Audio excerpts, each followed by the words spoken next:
اللهم صل على سيدنا محمد النبي الأمي وعلى آله وصحبه وسلم.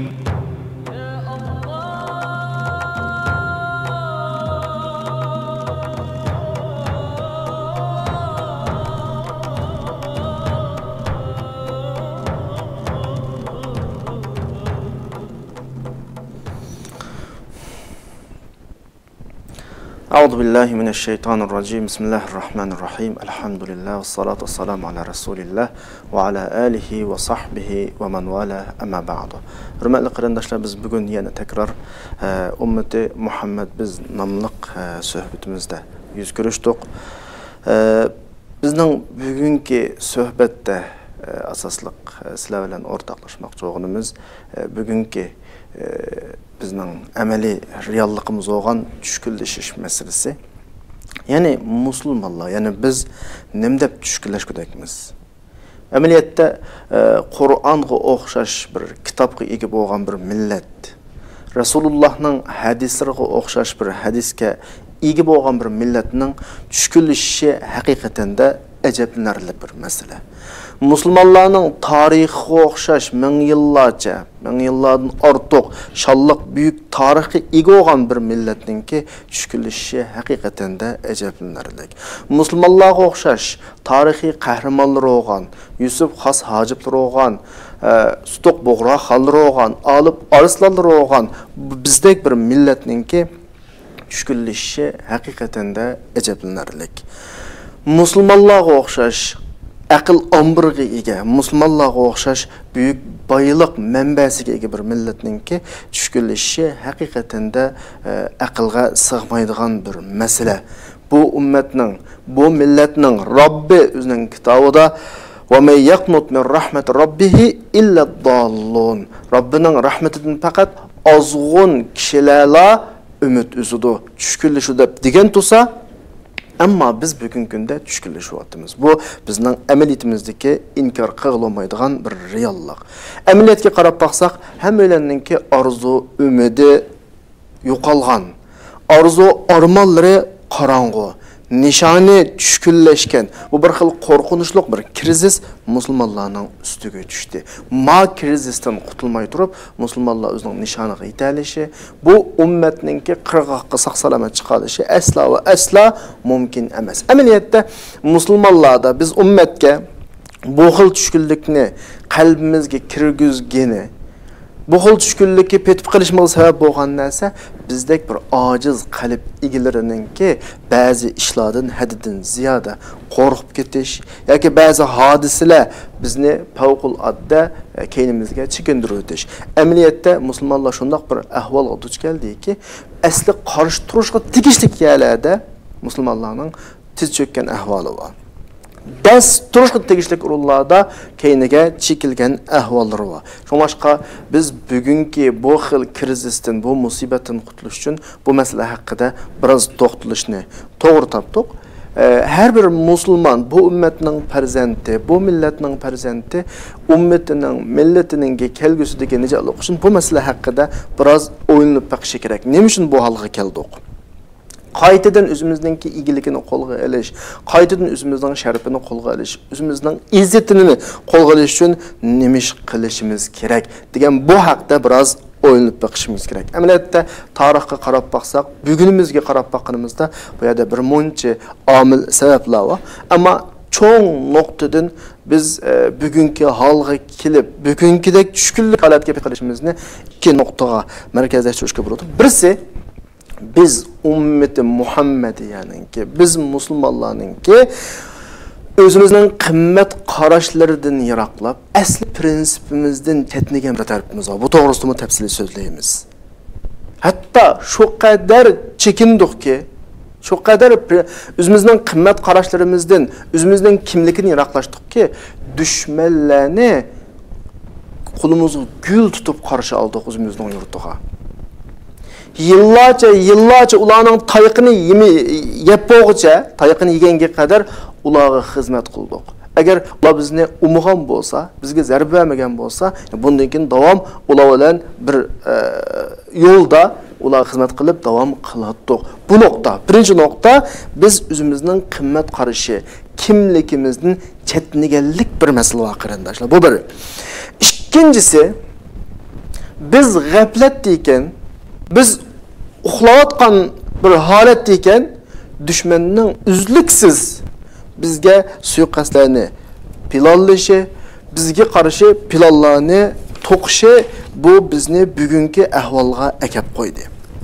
Endi biz bugun oldi bilan shu masalalarni musulmonlarimiz yashayotgan bir reallikni tahlil qilishdan boshlaylik demişlar.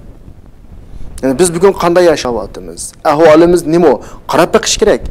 Biz neden qildik?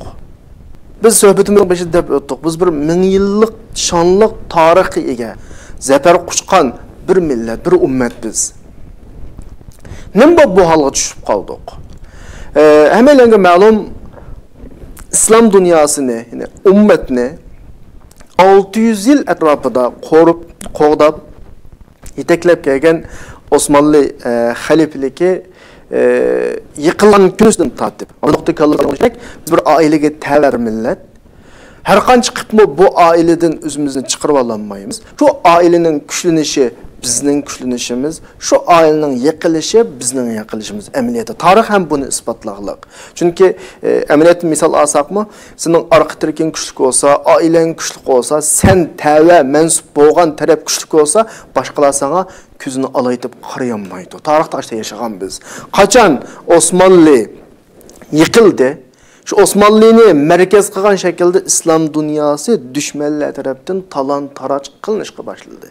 Bu xil talan-taraj tunç olup biz uçurduk bununla qarindoshlar. Çünkü biz en chetda o'g'achqa, yani bu ailenin ta'sir kuchi en ahirda baradigan bir yerda o'g'achqa bizning coğrafiyalik o'rin nuqtasidan İslam dünyası şu Osmanlı xalifaligi o'rilgandan tatib bir-birlab düşman chiroylik bilishib yeydigan bo'lkiga tortqalandı.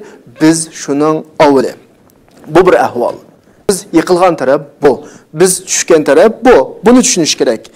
İkincisi, Müslümanların ümmetinin her tarafındaki, her devletlerindeki, her rayon, her milletteki Müslümanların ki üzlüksüz kılıvatkan hıyaneti.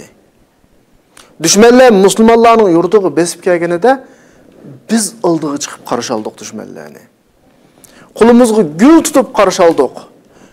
Seferde yol jaryanını usap kalgansız dep su ep çıkıp ulanın ussuzluğu su verdik.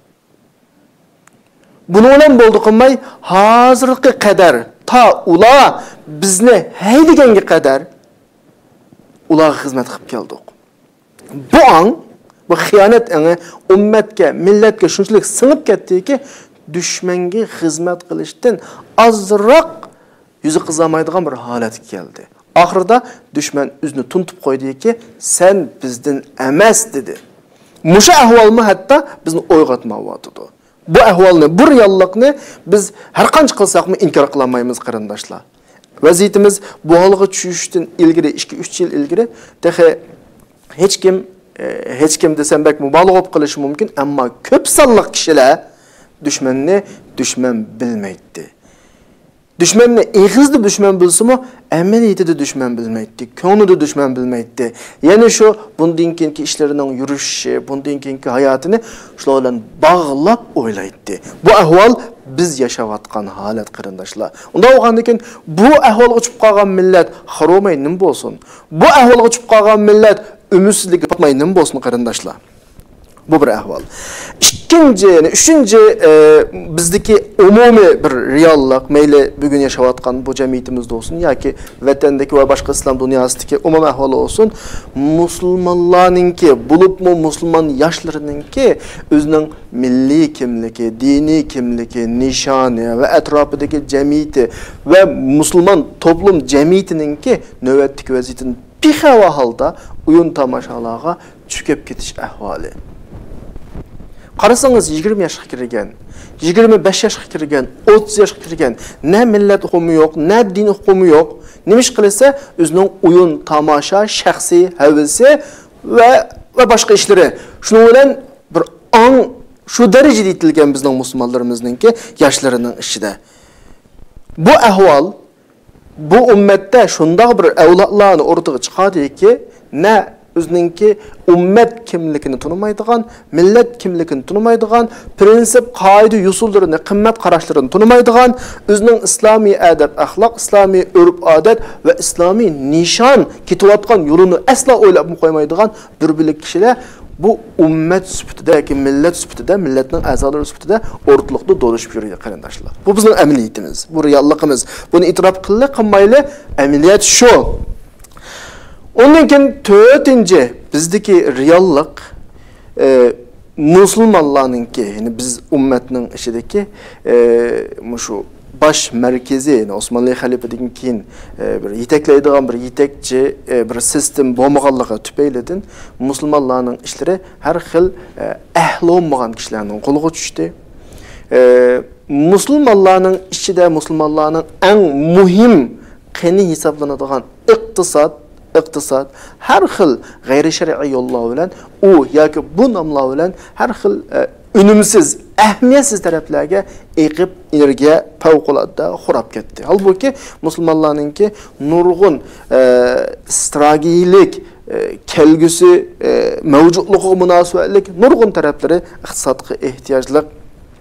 Musulmonlarning nurg'unlari iqtisodga ehtiyojli och, yalang'och holatda iqtisod boshqa yoqqa eqib ketgan ahvollar buni keltirib chiqadi. Biz buni e'tirof qilmayli, bu amaliyati bo'lgan. Men tabiiy bugungi suhbatningki vaqt munosabati bilan buning tafsilotiga kirmayman, ammo ashta ahvollar bor. Buni qilgan odamlar yoki shu ishlar beshini o'tgan odamlar hammasi o'zi bir qurut tushunsa bo'ladi.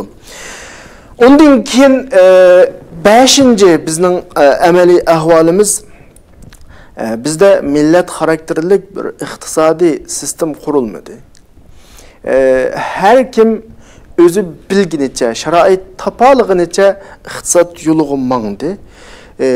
Üzlüksiz davamlaşkan iqtisad to'g'ri bizda qurilmadi. Shuni bilan jahonning o'zgarishiga ergishib, jahondagi taraqqiyotlarga ergishib, biz asta bozordan chiqib qoldik, iqtisod sohadan chiqib qoldik. Musulmonlarni umumyüzlük milletni umumyüzlük kambag'allik qoplab ketdi. Nomrodlik imkoniyat favqulodda tuallab ketdi. Biz azroq vatandagi ahvolni eslab baqsak, bizning o'ylarimizni boshqa millatdan soladi. Bizning kishilarimiz boshqa millatning oldida meni davolab qo'y deb o'zining jinini topshirib yotadi. Hatto ibodat hollarimizni dinsizlar soladi. Bu bir misol. Yani bizdeki bütün hüner, kasb, sanoat, iqtisod manbalarining hammasi boshqa millatlarga o'tib ketdi. Hammasi zo'rlik bilan bo'lgan ahvol emas qarindoshlar. Bu yerda musulmonlarning hurunligi masalalarga amaliy qaramasligi, planli shaklda harakat qilmasligi, astoydil bo'lmaslik qatorliq bir qancha omil bor. Buni biz inkor qilolmaymiz. Biz faqat o'zimizdagi ahvolni qanday qilayotgan bo'lg'achqa bugun qarawatgan, bugungi tushkunlikning omillarini topayotgan bo'lg'achqa biz buni tilg'animiz tabiiy ijobiyatlar bor, ammo bugun bizning suhbat temamiz biz o'tkazib qo'ygan bir xatoliklar bo'lg'achqa bu tarafini so'zlayapmiz sizlarga. Ondan keyin eng muhim nokta musulmonlarni tushkunlikka tashlaydigan eng muhim bir musulmonlardagi bo'layotgan reallikninki birisi musulmonlar bugungi kunda yashayotgan bo'linish, da'talash, jangijidal majra masalasi. Bu bo'linish, jangijidal majra her türlük seviye bilen bulavatıdı. Şahslar bilen şahslar oturusida, teşkilatlar bilen teşkilatlar oturusida, lider dep qaralğanlar bilen lider dep qaralğanlarning, alim ulamalar bilen alim ulamalarning, ziyolilar bilen ziyolilarning oturusida ki bu xil ummatning kelgusini o'ylamaslik, millatning kelgusini o'ylamaslik, o'zining kichkina bir tarafini de boshqalar bilan ziddiyat tug'dirib buni millat saviyasiga ko'tarish, millat darajasiga ko'tarish orqali musulmonlarning zihnini boshqa yoqqa burashning o'zi millatni, ummatni favqulodda tushkunlashtirib etdi. Ya'ni umid o'zdi millat. Bizning odamlarimiz bu darajadagi odamlarmi? Iqtisod shunoslar qarasa ularda millat xarakterli iqtisod plani yo'q. Siyosatchilarga qarasa, o'z shunda, ulamolarga qarasa, ular texi, millatning nega qarasa, ko'zi umidsizlikni ko'radigan bo'lg'achqa, musulmonlarimiz ümidsizlenmey kim ümidsizlensin? Mana bu bizning bugungi suhbatimizdagi asosiy sababni, ümidsizlik sababini biz ikkiga bo'lgan ya. Ya'ni birisi musulmonlar o'zining qimmat qarashlaridan yiroqladi. Men bayatdan buningki 6 dona bir misollarini deb o'tdim. Bu birisi. İkinci bu muhim nokta tushkunlashninki musulmonlar ve İslam dünyasıga bu milletke yürgüzülayotgan fikri suiqasd meselesi. Fikri suiqasd qandaqdir bir yangi ahvol emas. Biz ummet olup bu zamanға törelgendan tatip, tarixdan tatip fikri suiqasd buluvatıdı. Şu devrede yaşayan musulmonlarninki qabiliyeti, sezgürlügiga qarab turib bu fikri suiqasdlarga taqabul turuvatıdı yoki oldida mag'lub buluvatıdı. Aldıda məğlub buluvatıdı. Bula fikri suiqasdga birinci qilib qaysi ishdan kirdi desa, bizni tadqiq qilishdan kirdi. Halbuki biz onu tadqiq qilamadik. Bizni tadqiq qilib, bizning ilmiy saviymizning tuvanligi bir tarafdan sabab bo'lsa, ikkinchi tarafdan ularning bizni tadqiq qilib, biz bilmagan dinni, biz bilmagan ummatning, millatning qimmat qarashlarini bizga boshqa bir shaklda ko'rsatish orqali bizga masala ko'rsatyapti. Bu bir. Ikkinchisi suhbatning bosh qismida deb o'tganimdek bizdagi markaziy bağlanış markaziy boshqarish o'rilgandan tortib, Osmonli xalifalikka o'rilgandan tortib, dunyoning har qaysi taraflaridagi musulmonlar ega chaqsiz qoldi. Meyli devlet olsun, devlet olmasın. Növbetdeki közümüzge ko'rinayotgan devletler, amaliyotda shakli devletler, mahiyette hammasi tugudek başkalarınınki qo'l ostida. Shuning bilan düşmanlar bizning ma'arifimiz, media, ishqib odam tarbiyalaydigan, odamga ong idrok kirgizadigan vositalarning hammani egalladi. Buning natijasida bir avlod, ikki avlod kishilar aramizdan dushmanparast bo'lib ketildi. Bizning düşmanimiz Şərqdə həm Qərb doğaçqa, mən Qərbəz, Şərqpərəst deməyimə, düşmanparast olub yetildi ki, bular bizning tilimizdə sözləydi. Bizning qanimizdan törəlgan insanlar. Üzünə bizdən dəb qaraydı. Toğulsa əzən to'lab ismini qo'ydi, o'lsa namozini o'qib ko'midi bularni. Ammo bularningki ichki nima deymiz, yumshoq detali deymiz, kompyuter sohasida ichki yumshoq detali programmasi sapla dushmanning programmasi qachilangan. Ya sharqdagi dushmanningki yoki g'arbdagi dushmanningki. Masalan, bizga o'xshashlarga Xitoy programmasi qachilangan bo'lsa, O'rta Osiyadagilarga Rosneft programmasi qachilangan. Yevropadagilarga g'arbning programmasi qachilangan. Bular bizning jismimiz bilan harakatlanadi, ammo dushmanlarning fikri, tafakkuri bilan qaraydi. Har narsaga qarasa, dushmanlarning o'yi fikri bilan qanday qiladi, o'ylaydi. O'zi musulmon deb turadi. Men musulmon deb turib, eg'izdan shunda gaplar chiqadiki, intayin qo'rqinchli. Kaburat kalimat taxruju min afwahihim yaquluna illa kadhiba. Ularning eg'izini chiqayotgan nayt ig'ir dahshatli gaplarni biz bilalaymiz. Bular bizga o'zining shu o'yi fikri yoki qarashi bilan ajoyib zaharli fikrlarni qaytirib akiladi. Aqallisi bular o'zini musulmon deydi, o'zini biz ummatga tava deydi, o'zini Uyg'ur deydi va boshqa millat deydi. Ammo o'zi bilmasdan düşmanlarni xohlaydi. Agar düşmanlar qulning keynini ishtirib o'tib, bularni haydib etmasa, shular bilan birga ishlagisi va shularning xizmatini qilgisi va bizga shularning ideya fikrlarini akirgisi va shu düşmanlarni bizning ko'zimizda cho'ng'aytqisi va hattoki bularni düşmanlar ishtirib o'tgandan keyinmi bular bizning qashimizga kelsa yoki ummatning, millatning haqiqiy vatanparvar, millatparvar kishilarning qashiga kelsa, bir xil uzun yoki qisqa kap qolgan chopanga o'xshashlar bir yerlari bir qanda bo'lib qoladi. Bir yerlari bir qanda kelishmaydi. Ya'ni ma millatning, ma ummatningki dushmansimon ummat bo'lishini, dushmansimon millat bo'lishini favqulodda xohlaydi.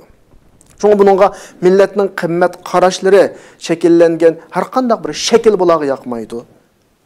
Mesela görüyatımız şu aralıkta ictimai faaliyetler köp oldu, mesela namayiş, bu degandek. Qarindoshlarimizningki, hemşerilerimizningki aktiflik bilan qatnashib atgan faaliyetlerdeki bazı ko'rinishlari bazı qarindoshlarimizni bearam qilyotdi. Bunun hammasi bularning vujudida qarshlangan programmaninki boshqalar tarafidan qarshlangan bir programma ekanlik ifodasidan boshqa narsa emas. Bu dushmanninki bizga qilgan suiqastlarininki bir turi. Undan keyin dushmanlar yani biz şu tushkunlashga sabab bo'ladigan dushmanning suiqastlarininki üçüncüsü Müslümanlarning rayonlarini besib olganlar, Müslümanlarni ishg'ol qilib olganlar qiladigan ishni neden boshladi desa, millatni jismoniy va ma'naviy jihatda favqulodda tuallatish, cho'kirish uchun o'zining o'tmishini, şu Müslümanlarning o'tmishini kesishga tirishdi bular. Yıqıdığanliki narsaning hammini yıqdi bular. Köydürdiğanliki narsalarning hammini köydürdi. Bugün kunda avlodlar ko'zni ochib qaraganida xuddi tashqi planetdan kelib qolgan bir odamlardek bir xil tuyg'u bor. Buni o'tmishiga bog'laydigan hech qanday bir narsa yo'q. Bütün yurtlarimizning qadimga bog'langan asar atiqalarimizning hammasi yo'q qilib o'tirilgan. Yurtlarimiz boshqadan bir holatga keltirilgan. Bizni o'tmishga bog'laydigan tarixiy kitoblarimiz yo'q, tarixiy asarlarimiz yo'q, hech nimamiz yo'q bir holatga keldi. Bu gerçi biz ota-onamizdan anglab, ota-onamiz ko'zlan ko'rib o'tmishga bog'langan bo'lsa, bugun kundagi farzandlar, masalan 2000 yildan keyingi farzandlar ummatninki o'zini ilgari manda yaşab o'tgan bir millat, manda bir ummatning farzandi degan tuyg'udan ajrab ketib qoldi. Çünkü bularni aşağıya bağlab turadigan hech nima qolmadi o'rtalikda. Bu mu bizninki bugün kunda biz mashta bir yetim, mashta bir o'tmishimiz yo'q, ilgariga bog'lanmaydigan bir ojiz millat o'xshaymiz deb tushkunlashimizga sabab bo'ladigan dushmanning suiqastlaridan bir turi. Ondan keyin 4-chi dushmanning suiqastlari. Buni dushmanning suiqasd degandan o'zimiz dushman bizga bergan praktik yoki dushmanning psixik hujumlaridan bizning uchragan ta'sirimiz deb deyishimiz texmo munosib bo'lishi mumkin. Bizdagi millatga yetakchilik qilish, millatni mayli diniy jihatdan, boshqa jihatdan men millatga bir narsa yetkazsam bo'ldi deb qarayotgan olim, ulamo, ziyoli siyosatchilar, ya'ni millatning oldidagi kishilarningki kallasqa kirib olgan biz qilolmaymiz. Biz yengilimiz. Ularning favqulodda soni ko'p, ularning favqulodda kuchi zo'r, ularning iqtisodiy kuchi zo'r, ularning xalqarodagi siyosiy o'rni yuqori degandek bir xil tuyg'u va millatning ichidagi qani urg'ib turadigan ruhli kishilarimizni siyosat tushunmaydigan, nadallar masalani tushunmaydi, oldi-keyniga qaramay ish qiladi degandek bir xil o'rtamninki, muhitninki, atmosferaning shakllanib qolishi bu bizga nisbatan favqulodda tushkunlik keladigan bir masala. Bu nuqtami ham o'zgartirish kerak. Tabiiyki hamma bilan inşallah ummatninki, bu millatninki sodiq a'zolari, sodiq farzandlari. Ammo masala dushmanning psixologiyalik, ya'ni psixik nuqtadan qilgan hujumlarininki bizga ta'sir qilishi va buning atrofimizdagilarga qanday qilishi, ta'sir ko'rsatishi. Shuning natijasida bir xil tushkunlik atmosferasining shakli. Chunki tushkunlik esingizda bo'lsin, umid uzish kesin mag'lubiyatninki birinchi qadami. Buni dushman obdan biladi.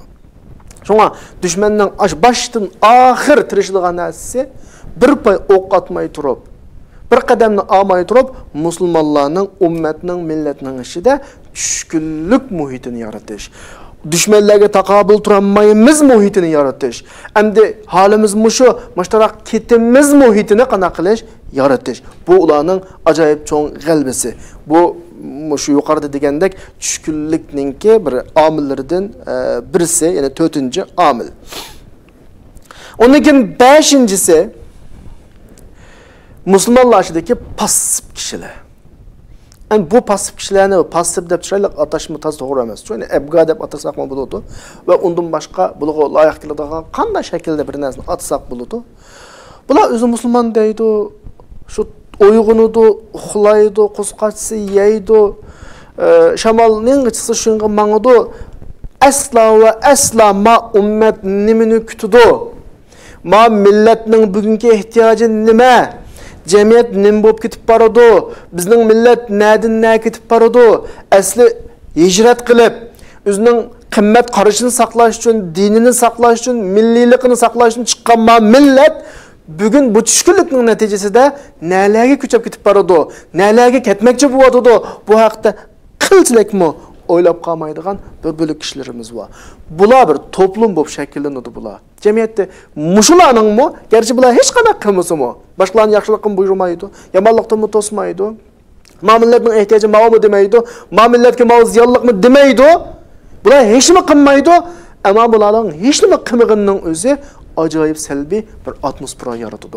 Bu ham tushkunlikningki eng cho'ng ve en ta'sir ko'rsatadigan bir sabablari. Bu kishilarni o'zgarish kerak. Bu kishilarni ham bu xil muhitni biz qanday qilishimiz kerak, o'zgartirishimiz kerak.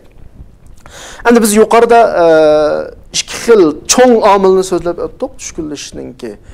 Birisi o'zimizningki qimmat qarashlarimizni yiroqlashishimiz va buningki 6 turlik misollarini so'zlab o'tdik. Ikkinchisi dushmanlarningki bizga qilgan fikri hujumlari, fikri suiqasdlari, fikri bizning ruhiyatimizga ta'sir qiladigan buning 5 turlik ta'sirini so'zlab o'tdik.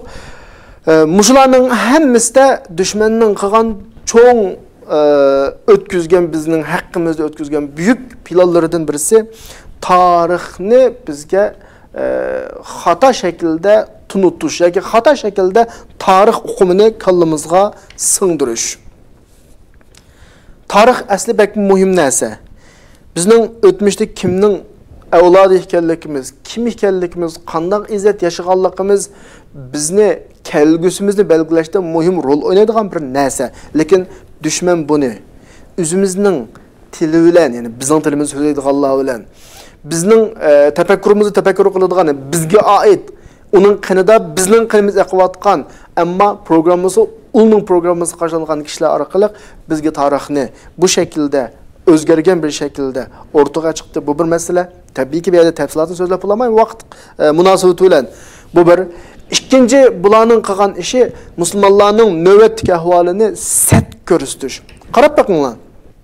Vatanda qanday bir film ishlansa, tarixiy film yoki tarixga munosabatli qanday bir narsa o'rtaga chiqsa, o'tmishdagi bizning kishilarimizni, mayli o kishilar hokimiyat beshdagi kishilar deb tasvirlansin yoki o'rta qatlamdagi kishilar deb tasvirlansin, hammasini abga shaklda ko'rsatish, manqibi shaklda ko'rsatish. Aqallisi bizning tarixdagi masalan siyosiy rahbarlarimizni bir xil qo'saqdan boshqasini o'qimaydigan, havoyi havasdan boshqasini o'qimaydigan, aslan millat, ummat, din deydigan narsani o'ylamaydigan bir kishilar shaklda tasvirlash. Bu orqali bugungi navbatdagi musulmonlarning kallasida musulmon, bu ummat, bu millat degan o'qimni satlashtirish. Bumi dushmanningki bizga qilgan shu tarafda qilgan eng cho'ng jinoyatlarining birisi. Bugungi kundami qarasa bir ishni qilamagan odamni qarindagi ish qilmaydigan bir gaplar bor. Ya'ni bu o'zimizning kishilarning ishdimi bizning eng to'g'ri o'ringa tushib qolishimiz.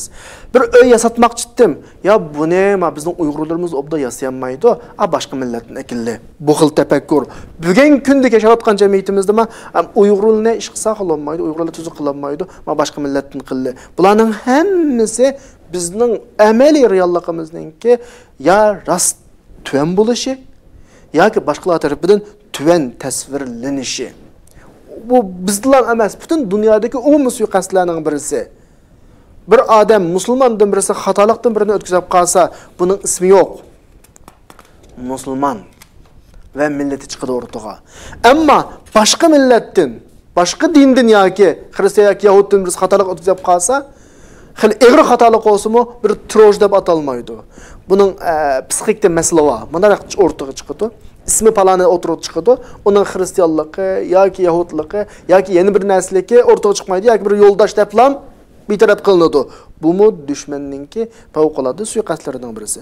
Ondan boshqa qarindoshlar muhim masaladan birisi shu düşmanni favqulodda cho'ng bilish. Qarindoshlarning og'zidan chiq angladik. To'g'ri, ba'zi jihatda ilgirlab ketganligi rost. Ammo sen o'zingni yo'qotqudek darajada hiç qilolmaymiz degudek darajada dushmanni yo'qotish, mayli g'arbni olsun yoki sharqni olsun, musha kelgandan keyin biz ba'zi kishilarning og'zidan oldik. Masalan, Turkiyada yashayotgan Turkiya desak, Turkiyaninki ma'rifi bo'lmaydi. Masalan,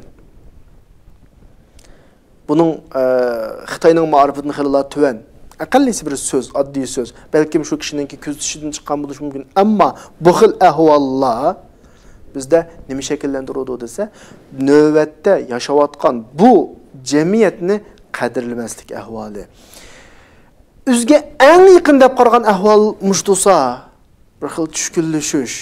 Xuddi bundagini shular taraqqiy qilib biz qolib qoldigandek, undan keyin bugungi bizning milliy diniy kimligimizni saqlaydigan bir muhitni tashlab boshqa yoqqa qanday qilish, ketish. Bu millettin, bu ümmetin ümidini üzüp, hem de dünya maçta olup kaptı, ehval maçta olup kaptı. Bu dünyada yaşamısak olmaydıken, meyle kin bir ügünüp kalamız, ballarımızla kin ügütüp kalamız bu özümüzden tiline. Bu dinni mi kin kanaklı ola, ügünü ola, degендek her xil banalar olan özünün milli kimligini qoğdaşqa kapalı kılanmaydıgan, dini kimligini qoğdaşqa kapalı kılanmaydıgan bir muhitlarını milli dini kimligidan voz kechib tanlaydigan bir holatga akab qo'yish bu boshqalarninki bizga qilayotgan favqulodda suiqasdlar. Endi mushu suiqasdlar hala bizning kallimizda aniqlanmayotdi qarindoshlar. Millat shu suiqasdning keynidan aktiv holatda ketyotdi. Buni millatni ogohlantiradiganlar bak oz chiqyotdi. Eson oldi bo'lsin. Biz bilan Biz bir ümmet ailesiga tava.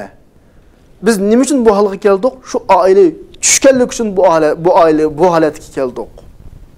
Biz tushgan yerdan o'rindan qo'pishimiz kerak. Biz hargizmi bu ailedan har qancha chiqibmi o'zimizni ayirib ololmaymiz. Sen har qancha o'zingni almashtirib, tirangni almashtirib, taş qapını almashtirib, düşmanga yaqinlash, düşmansini asla ve asla o düşman kim bo'lsin? Mayli g'arbdagi düşmanlar olsun yoki sharqdagi düşmanlar olsun, bu ummatga, bu millatga düşmanlik qilgan har qanday bir toplum, bir jamiyat, bir davlat seni asla ve asla qirindishida qo'yniga olmaydi. Sen yanıla bu ümmette aziz, bu millette aziz, bu milletinin azizliğinin azizliğin, şunun için milletinin azizlik için, milletinin bu ruhi düşkünlükten kurtuluş için her bir şahsınınki, her bir millet azasının, her bir ümmet azasınınki kuşunun yetişçi tırışallık, körüstüşü, mesuliyeti, mecburiyeti, şundular biz azizlikka, özümüzün burunki, şanlık devrimizge qaytarış ümidimiz var. Allah subhanahu wa ta'ala her bir millet azasıga, her bir millet perzentiga, bu millet, bu ümmetin g'amini yeydigan, bu ümmet, bu milletlen faxrlanadigan bir xil tuyg'u ve şecaat. Ve ahru da'vana enelhamdülillahi rabbil alamin.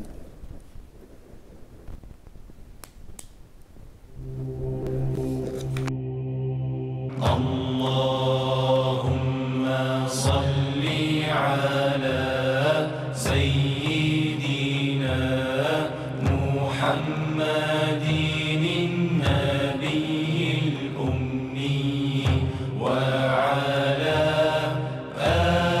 alihi ve sahbihi